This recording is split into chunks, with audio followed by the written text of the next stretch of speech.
to soutenir maladie oyo bakangi yango tofungoli ba oyo bo ba mama ya zando ezala na itaga ezala na rai partout ozali bato nzando ne bato bakoteka bobanga te mokonzi ya mboka Jean Tini Ngobila aza kosala musala na ye pe mikano apesaki bato promesse na ye azotenir yango azotonga tozwi ba place mama nyonso oyo azwi place na kati ya marché ya Kabinda asepeli kosepela na biso tosepeli il faut tolakisa joie nango yango totelemi lelo liboso na bino oyo ba superviseur boza ko superviser ba boye kotala tosepeli bobanga te bapesa na privilège biloko ya kolia marché ezate mais marché wana ndenge na état nango ezali wana jamais marché premier marché ya Congo ekoza na salité bongo te ata Mobutu pe na 70 alongolaka ba mama bazalaka wana menga bango na ponga bipo abongisa zanga ezambala liboso te.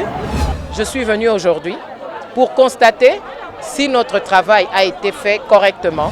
On a rencontré ces différents chefs de pavillon qui ont présenté leur lettre de notification. Pour nous, c'est la première authentification. Et maintenant, ces personnes qui sont des chefs de pavillon ont identifié les mamans. Abonnez-vous gratuitement sur votre chaîne YouTube congodialogue.com. Abonnez-vous gratuitement sur votre chaîne YouTube congodialogue.com. congodialogue.com. www Congo Masolo Congo Solo là.com. Kitoko Bobby Ronaldinho le King is back. Bolandaka mingi Congo Dialogue Francine Ngembe mission www.congodialogue. Merci, cher monsieur. Nous sommes très heureux de vous savoir nombreux ici. Et nous vous disons que nous sommes ici au marché Kabinda, un marché délocalisé de marché central pour voir une visite d'inspection de madame la ministre provinciale, madame Yvette Tabou, qui va devoir faire une descente ici. Et restez branchés, nous vous disons quoi. Merci.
installation na bino na to s'assurer na cadre moko ya biso ba ministre ebele to za la sûr que bozali kozwa ba isika na bino pona ngai par rapport ya ba mama Kabinda musala na ngai esili awa na yaki kotala bino na monike bozoloba na bien bozoloba ke bosepeli totiki bino na maboko ya administrateur na bino pe ya ministre intérieur pe ya bourgmestre oyo ala balandelaka makambo ya bazando biso commission to continuer na bisika misusu oyo ezofungwama po à chaque fois tozala sûr que makambo ezolekana malamu ba mama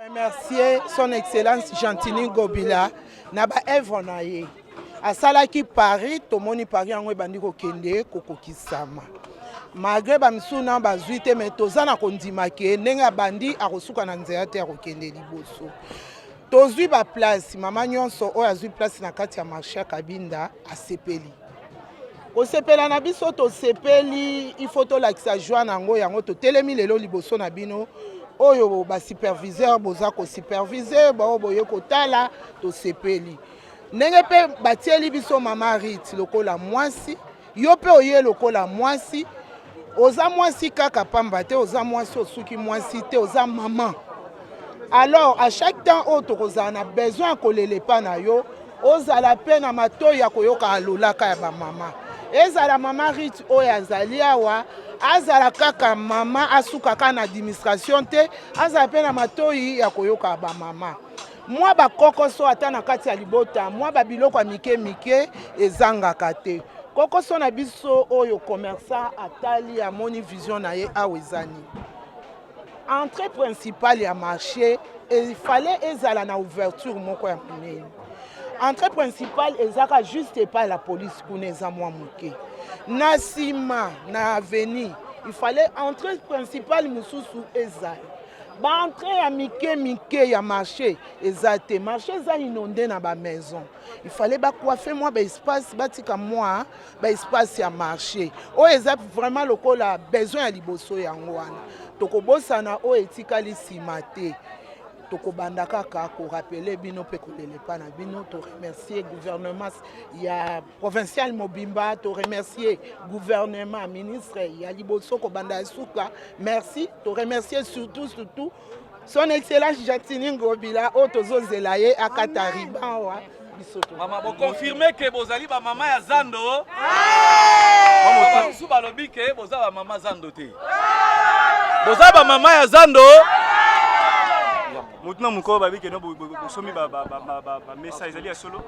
bon tokozongisa maloba ka ndenge mama alobi mesa awa epesami ya ofele mutu asombi mesa azate mais soki mutu apesaki mbongo na ye na obakisa kaka toujours nsima ya liloba ya mama wana etali ye na mutu wana mais nakotala sur 100% ya marché epesami ya ofele ba mama ya Zandu nde biso ba oyo mais toza biso nyonso na tokoki te biloko akolia nano ekoti inonde te marché oyo ezosalama tosengi son excellence a privilégié nanu libumu biloko akolia jusque là sur 100% ezaka na 25% na kati ya ba marché asala nano esalami te nano esalami penza te mwa ndambu botala pourtour o biloko akolia ezwi par rapport à Bansou. Donc, marché où va au salaire hollandais en tout cas, pas personne un privilège biloko ya kolia marché zate.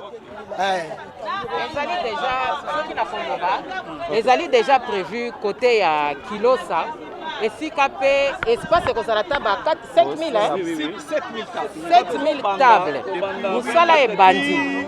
Moussala est bandit pour na 7000 tables.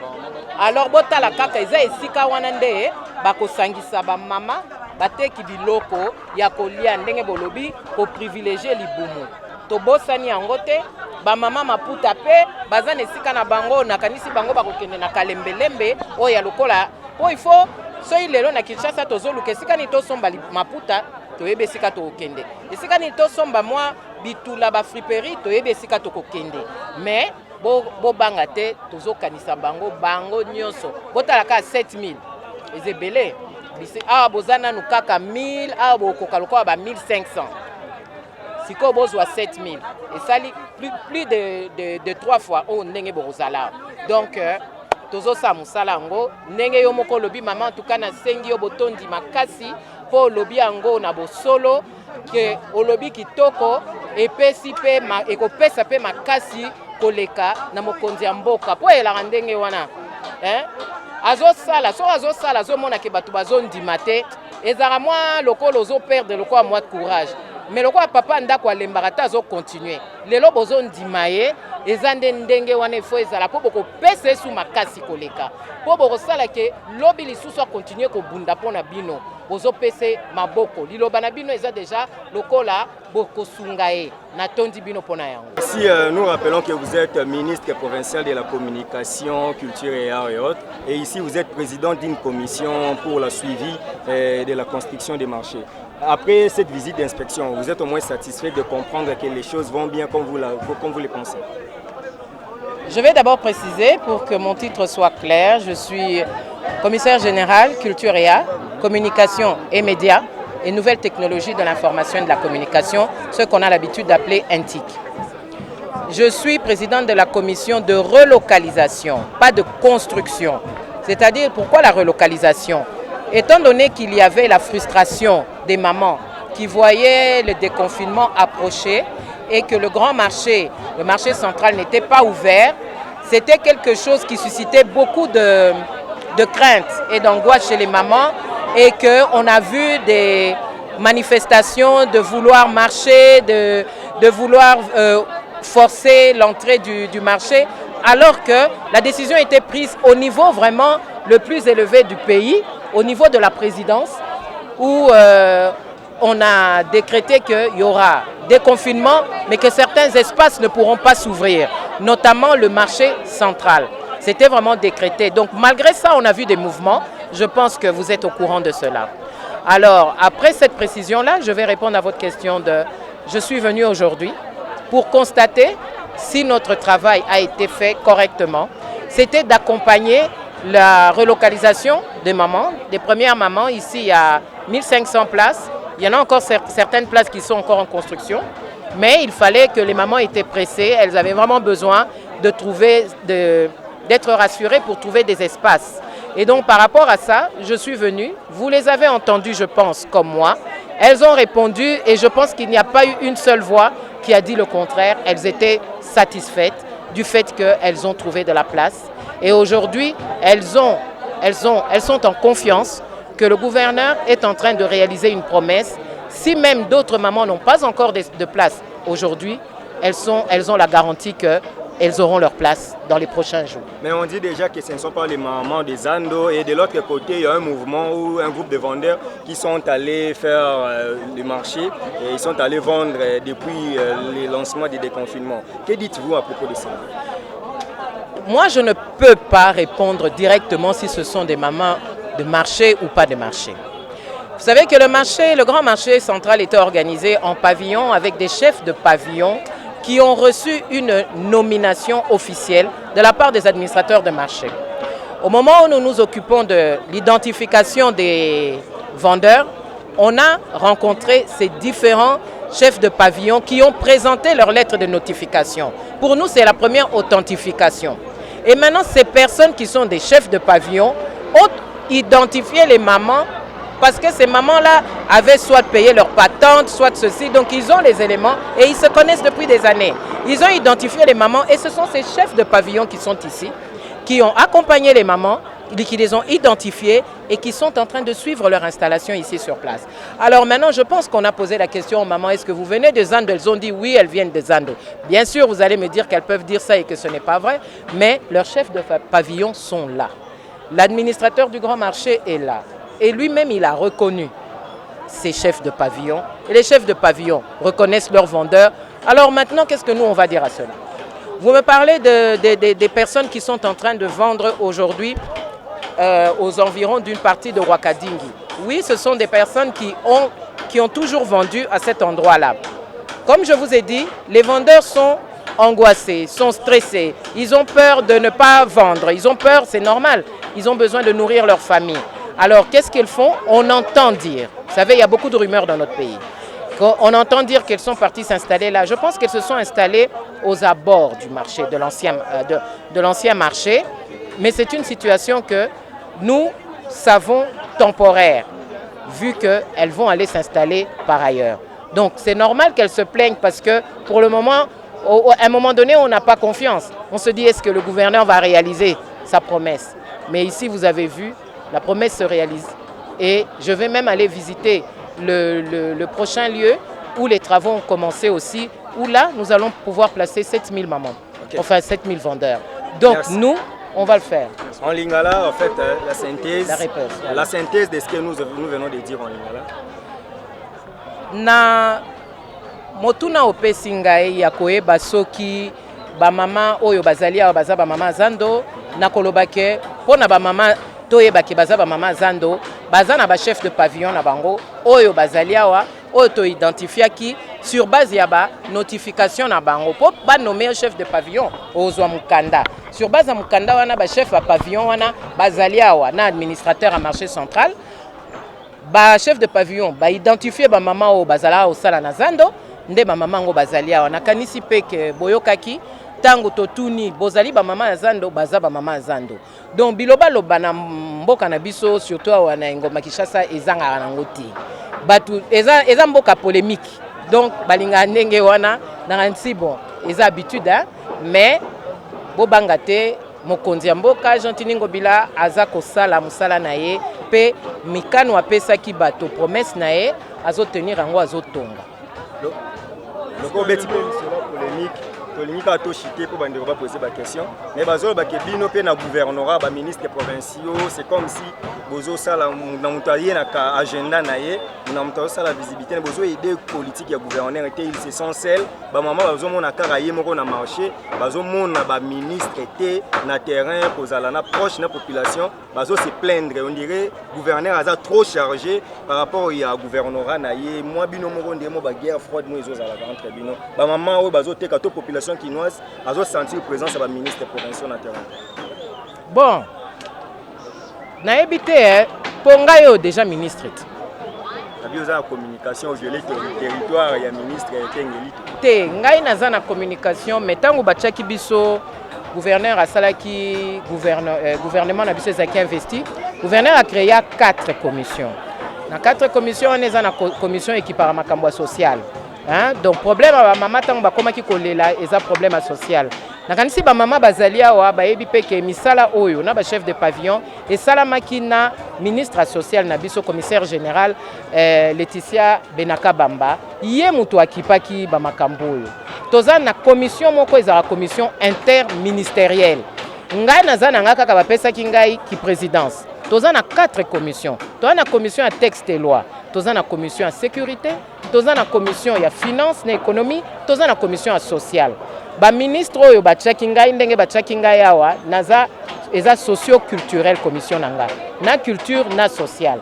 To travaillaki mama social azalaki awa. Nakanisi pe ba oyo ba monaki batu bayaki na terrain, ba monaki ministre ya urbanisme na habitat. Yepe akitaki awa. Ministre ya PME akitaki awa po bango nyonso bazali kosala na katia tozoko travailler ensemble na katia commission ezate ke o ngai na zuite ngana sangisi baninga poto sala esika na cadre ya commission ngana zozwa place ya mutute pe ndenge na ye lelo nakanisi boyoka kinga na lobike awa lelo musala commission pona zando yo esili nango po ba mama bakoti biso tozali kaka na but ya kokotisa ba mama awa tosilisi tokei na biso koloba ke mokonzi na biso azali ye moko eza peut-être ndenge balobaka est-ce que tozo communiquer assez ou pas mais ministre nyonso tout azali nesika na po eza ba attribution gouverneur aza oyazo ali kolona biso nyonso tangu souci ezalaka makasi ata ministre intérieur akiti po akitaka asala musala makasi eyebani lelo mais moko bana balingaka papa et gouverneur na biso abwakisaka bana na été aninga kozala wana ye penza aza homme de terrain et on a besoin sentir présence na yemeto zali. Merci. Na kati kaka ya polémique wana pour la question moko balobi boye bino bobomi Saint-Pierre on a kolata elamba epa ya Saint-Paul c'est-à-dire bolini botiki ya Saint pour comme na abeda shu boni boteka zando bozo mona lisolo ya Hassan na lelo bakoma loba bed achour asani tozalaki na contrat ezoloba mati boyoka yeke contrat ezali ok contrat eza nini eza papier eza nini eza preuve balakisa biso oyo ya bed achour na olobaka ndenge wana Excellence, na yoki yo koloba boswaki mokano ya kosala misala oyo mpona ntango moko esengeli koloba ete basala misala na zando nsima bamama bazonga eloko nini yo kolaka bamama lelo kelokwa baye awa bazali demobilize kote kuna delocalize kote kuna bakomi kote oyo mpo na libela to bakozongela mboka na bango nalingi mpe nayeba lisusu tokoyoka à travers minoko ya bato nyonso ya kisasa ke parti oyo bolongoli bamama na zando ezali parti oyo bolingi botonga complexe commercial moko ya monene po ete bopesa balibanais nalingi nayeba nanu na mwa motuna na ngai yango liboso nalikama koloba mpona bamama boyebake na espace oyo tozali ezalaki espace moko dédié na école ministre ya provincial ya enseignement nde atie yango na disposition pour école ezalaki na lokola moi désaffecté en attendant ba travaux futurs ekoki kotikala libela te ekokotikala po ezalaki destination nango te ekotikala libela te esika nyonso tozokende eza ba espace moko précaire pona il faut kotia bango le bamama bateka na balabala neti tomonaki na Kasavubu batiaki bamesa na se to boye te tolukeli bango mo esika moko baza mwa protéger le temps misala oyo ekobanda pe ekosalema timu kino kuna ekosila sikoyo na kolobake complexe oyo bakotonga mais malonga na zonga ka kolobake tolingi ba rumeur mingi ba dirigeaka ba gouverneur na ba rumeur te wana biso etali biso te poso tolandi maloba nyonso to a Kinshasa to suki sango te donc oyo biso toyebi eza musalo biso tozosala tokanaki ko bongisa esika pona ba mama esika ya sika pona ba mama ya mikano wana biso tokokotisa soki osilisi zando est-ce que ba mama na biso ba utaki kuna bakozonga e na ba wenzo bo sala tsuni ba wenzo nena lobi awe eza école so botali bien eza mabaya oyo ata bozomona ba muro eza en dur ezara déjà ba construction ba bandaka na école oyo to sali karake to utiliser yango mais le reste eza na mabaya ekolongwa ekozonga na ba espace ekozonga na mokolo nango oyo aprete biso ba mama bakozonga na zando garantie ba mama eza nini toza lelo na ville ya Kinshasa na agence du numérique bango nde baza ko occuper o babengaka ko centraliser ba données nyonso ya ville un des données kozala nini ezali ko ba liste ya ba mama lelo ndenge bakoti awa liste wana penza ekozala te o ya ba papier o ya ba registre ezala na niveau vraiment ya gouvernement na biso esika ke baroyeba ke lelo ba nakobeta po ba mama baroya ko enregistrer bango mama nyonso ko s'enregistrer toyeba na numéro à table afanda kina kombo na ye lobi peso ka keye eza lokwa changement d'adresse ba déclarer que maman ona kenda mais ba oyo ba kokota na kati ya base de données wana mukolo ba place ko salema bango nde ba priorité donc tozo garantir ango na ndenge ke to garantir base de données na bango merci.